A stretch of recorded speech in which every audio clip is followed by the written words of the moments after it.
Okay, class, here is your final update on the skinning procedure. I have gone ahead and removed the skin as much as I could. I've gone all the way up to the carpal bones here in the wrist. I've gone down to the Achilles tendon, just past the Achilles tendon, down toward the heel as well. There is still some more that I could very easily continue to work on.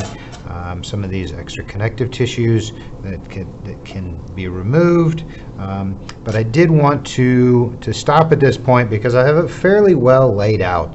We've gotten to the point where we can see the muscles. There's still some connective tissue over top, but I'm going to leave that for now until I get into these specific muscle areas that you're going to be responsible for. So you can see that there's still some connective tissue. I'll continue to clean that up as I work through the cap, but I just wanted to give you a quick overview of what I have done thus far. Tried to clean it up as much as possible and discarded as much tissue as I could. With some of the preservatives, some of the fluid still there, it is providing a little bit of shine to it. So I'll get that dried up for my next video. But you can start to see some of our muscles divided out here, or our separations of areas.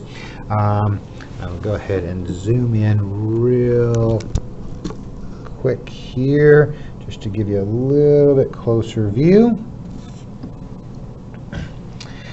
So you can already start to see muscle groups. So right in through here you see a division. You can see some here in the shoulder. The arm is covered still, but we also see some of the vessels that are filled with latex. Flip back over here to the front. Scoop this over, but you can see the femoral vein here and the leg. Not so much on this side. Doesn't look like that one got quite as filled. And one of the other reasons I stopped is that, as you can see, some of these layers do start to get underneath some of your muscles. So if I were to continue to remove this, you'll see that I'm getting actually underneath the pectoral muscles at this point. So I'm going to hold off there and save this for a later video. And as you go through there, make sure that you're not cutting into any of your muscles. Once you cut into that, there's really nothing that you can do. There will be some times where we do cut through them as we get through the dissection, as we get into specific areas, but for the time being, we're going to leave it be.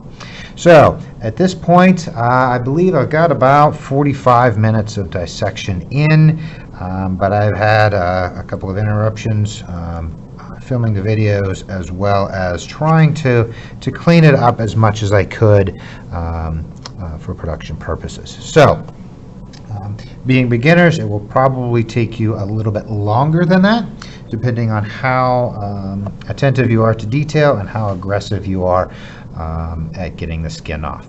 Once again, as you're working through this, hopefully we can get to the point of independence.